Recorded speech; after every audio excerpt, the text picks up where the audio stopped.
All righty, everybody. Welcome back. You have another episode of Apre Sales here with Larson and Jack, and we are joined today for our first interview, which we're really excited about. Kerry, welcome to the show. How are you doing today?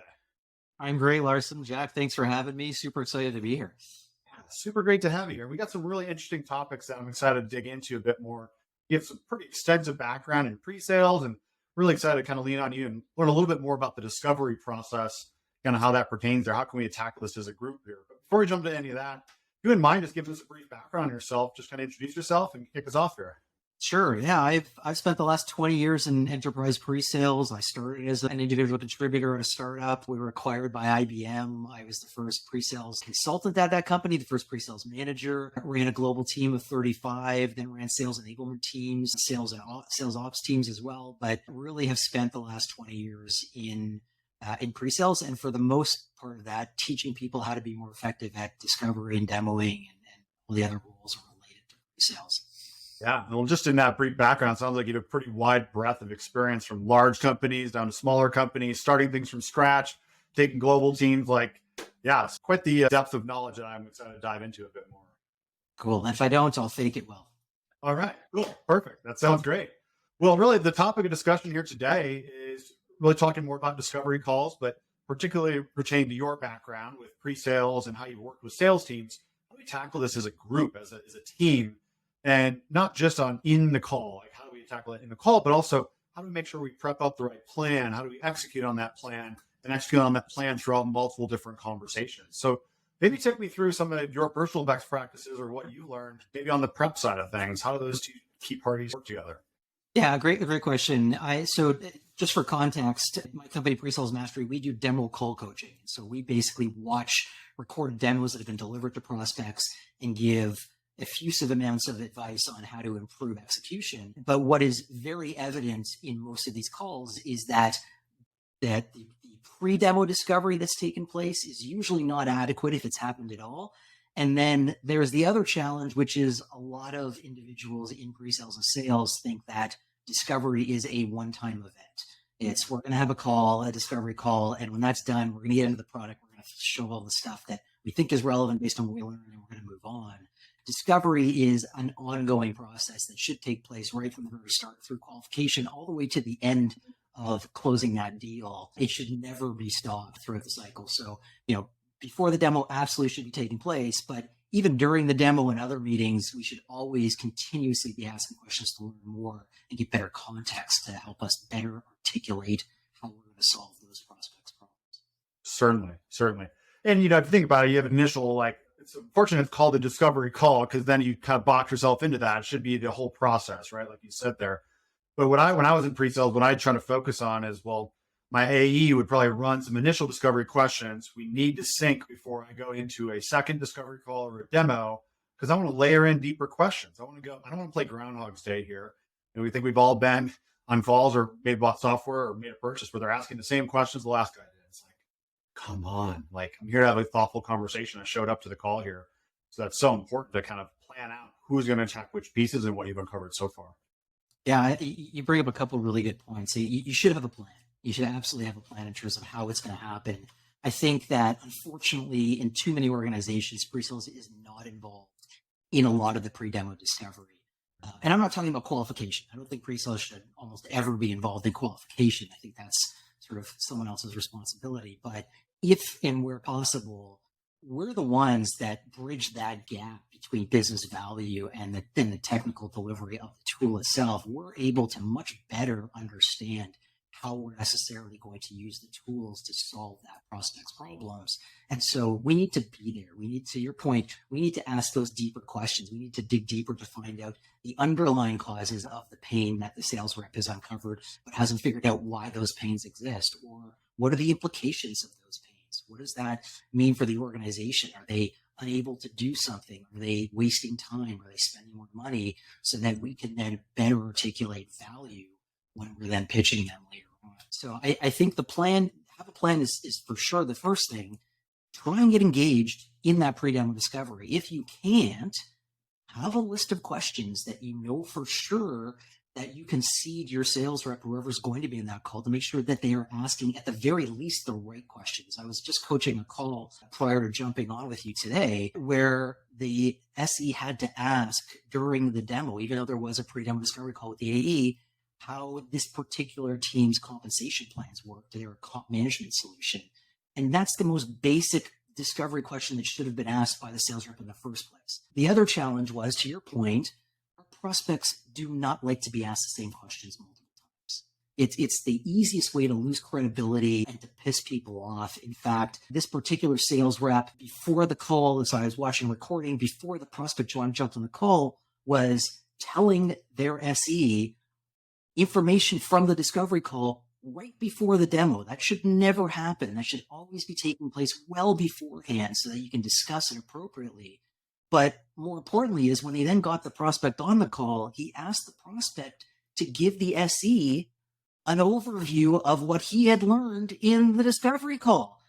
And the prospect was a good sport about it. He did make a comment that was half joking and half annoyed, which was, well, wait a minute, didn't you watch the recording that you didn't tell me I was being recorded on when I had the discovery call with you? And you immediately have lost credibility with that prospect before you've even started the call. So, yeah, you need a plan of attack for sure. Mm-hmm. Mm-hmm. Yeah, I think we'll just jump in quick. So, what you said right there is like that moment that went south, right, for making them repeat themselves, could so easily have gone so positive, right, of just the recap of, and the understanding of the pain. Do you have like any tips on when? Because usually, commonly, I think, and correct me if I'm wrong, but you're jumping on as the pre-sales expert with the AE on that call. Like, what's the best way that you can put that best foot forward to prove that you do know what you're talking about, and we were here and we deeply understand your problem? Yeah, so it's a great point, John. So I think it's a function of, I'm a huge advocate that if you're, regardless of what you show before the demo, or whether it's the rep that does it or the SE that does it, there has to be two slides that are included to set up that meeting. One is absolutely a current situation slide. Call it whatever you want, but it's our, as the vendor's, understanding of what you, the prospect of the client's current situation is. What are you looking to do? What are your current challenges? What are you currently doing today? Right? And what are you looking to get out of this particular meeting and a solution in general? And then that gives you the chance to then level set, right? Did we capture everything correctly? Has anything changed? Even if you're doing pre-demo discovery, things could have changed since that discovery call. It might have been 2 weeks earlier. Something material changed. You want to make sure you know that. There's also the situation that a lot of sales teams unfortunately neglect to understand, which is that the discovery that takes place prior to the demos is typically with a much smaller, more focused audience. And sometimes it's only one person. It's the internal champion, the project manager, whoever it is. Now, if they've done an amazing job, then maybe they've gone out to every possible stakeholder in their organization on the buying committee to find out what their specific perspectives are and challenges and goals, but probably not. And so you're probably dealing with a subset of what is actually happening.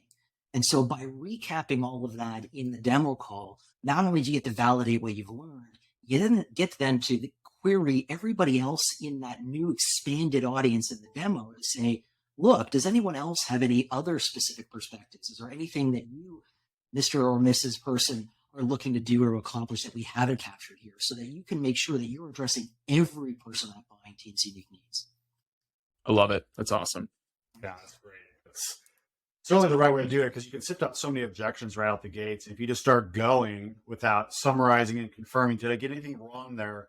You could very quickly be going down a very tough path with somebody, especially when someone new joins the call. It's like they could derail the whole thing because you went the wrong way and it wasn't what they the vision that they had seen, or they weren't up to speed on what you talked about last time. Yeah, or they don't even know necessarily why they're in the room. It's quite ironic how the internal communication just doesn't always happen. And this is especially relevant in proof of concepts, but it's really important for the entire audience to understand what you've been told as a vendor, to give them context on why you're messaging or deciding to do what you're going to do, right? So that they know what you've been asked, right? It's not unilaterally decided to do this. It's, Debbie, your internal, champion has told us this is what you guys are looking to accomplish. Oh, okay, great. Now I get it. I can give you some more context on that rather than I'm just going to assume you know why you're here and we're going to jump into it. Yeah. Yeah. I mean, how many times have you been on calls, like show up like, hey, it's a pleasure to meet you. They're like, yeah, I want to get started and say, I have no idea why I'm here. And I don't know what you do or anything. I was just told to show up and I'm here now. So you're up. It's like, Yeah. you got to do that summary. You got to, just do a little bit of like micro discovery on that person ahead of time before you go in, into the deep end. Super important. I talk to, most of the people I coach about basically hijacking the introductions portion of their calls from their account execs. And so what do we think about when we think about introductions that our account execs or sales reps start a call with? They typically ask the bare minimum. Everyone just go around the room, tell us who you are and what's your role in the organization. And well, that's great to know. I especially want to know their name, right? So I can address them by name because I can build rapport and get their attention, especially remote demos. But more importantly is I tell the reps, my SEs that I coach, at that point, if your rep hasn't done it, interject and say, look, I recognize that we want to get to the demo or whatever we're here to talk about, but it would be really helpful if everyone could take an extra 15 to 20 seconds and really just tell me the top one or two reasons why you're in the room today. What are the things you're looking to accomplish or get out of this meeting so that I can make sure that I'm making this time valuable for everyone of you? I really like that. It reminds me a little bit of a phrase I've heard from like courtroom proceedings of like a good lawyer will never ask a question they don't already know the answer to. It's a little bit similar to what I hear you saying on like a good SC isn't going to demo a feature that they don't know is valuable to the audience. That's spot on, Jack. And I mentioned earlier there were two slides that I advise everybody to include. So that first is that current situation slide. The second is a detailed demo agenda slide. And when we think about demo agendas, in fact, I did a demo fest, a whole 50-minute presentation of why that one slide is so critical. Yeah. Aside from things like setting context and making sure that you're capturing everything they need to see, you're validating that it's the prospect's agenda, not yours, right? Is everything that we've laid out here, is it all relevant? Is it important? How important are these topics? And maybe we should be covering some of them with more time versus less. Maybe we should be reordering them based on your preferences. Is anything unimportant that we can skip and save time?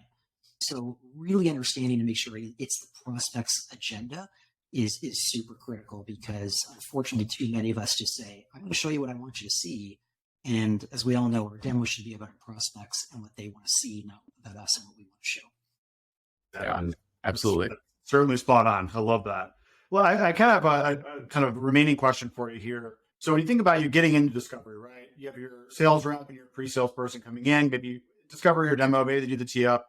But how do you think about talk time balance between those two internal parties? And when is it appropriate for, you can obviously say technical answers is for pre-sales, but like, how do you think about that? And when's the right time for somebody in pre-sales? You kind of sit in the background for a while, or at least I did when I was, and then you come in with a really thoughtful question, kind of catalyze a conversation. How do you think about that?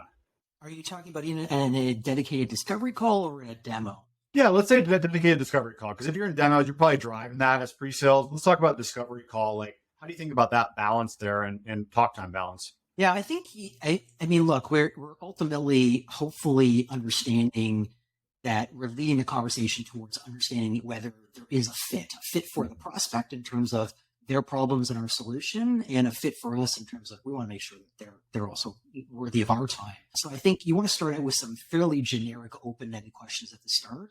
Tell me about your current challenges or the current issues you're having today.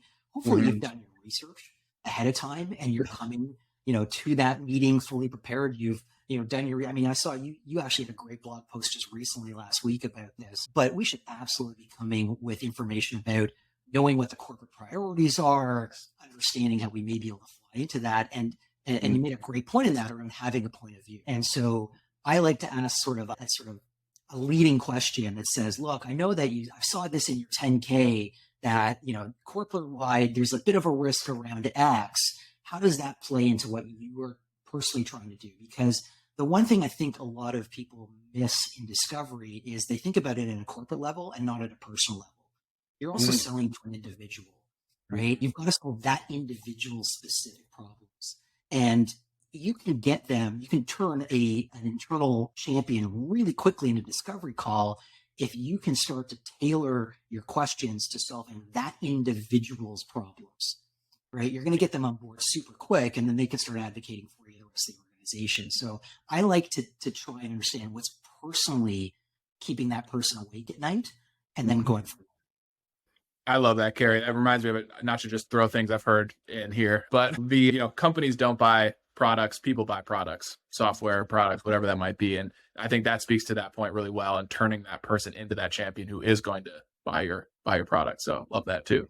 Yeah, absolutely. Just creating that connection between the C-level initiatives or company level initiatives that you may have heard in the 10K or quarterly investment reports or whatever, and just drawing that parallel between that and how you'll solve their day-to-day. That bridge, it's really tough to do, but the best sellers and pre-sales professionals I've seen out there do it like it's just fluid, like it's just like nothing. They always have some sort of method to their madness. How do I go create this? And that seems like there's some formula that they're trying to follow. Yeah. And I mean, back to your earlier question, sort of the talk, listen, mix. I think the more listening, the better. People like to talk. They like to espouse their problems. And if they are talking and feel comfortable enough telling you about that stuff, let them go. The one rule I have, whether it's demos or discovery calls, never, ever, ever interrupt your prospect. No matter what's going on, never interrupt them. Don't even interject and say, yeah, while they're talking. Don't give them a reason to get annoyed or stop talking, because the second you do, you're going to miss out on something important. You may also grab it. Yeah, exactly. For sure. Yeah. It just gives this embodiment of like, I care more about what I'm thinking I need to say versus hearing what you are actually telling me at this moment in time, which is a huge mistake, no doubt. Well, Kerry, I have to say, thank you so much for joining us here today. Just kind of summarize what we talked about. Like, hey, if you're working with an SE or you're an AE, working with SE or SE working with an AE, have a plan before you go into discovery call, right? Make sure you have a list of questions that are most important to be kind of walking through and diving through that. 2 slides at the beginning if you're in the demo, right? Summarize last time. Demo agenda. That's a great one. I like that a lot. Tell people where they should be going.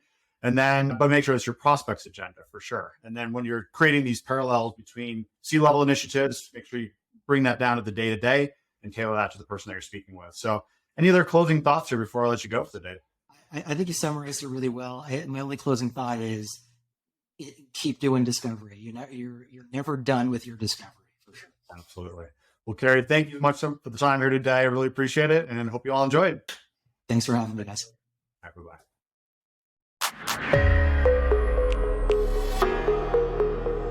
Bye-bye.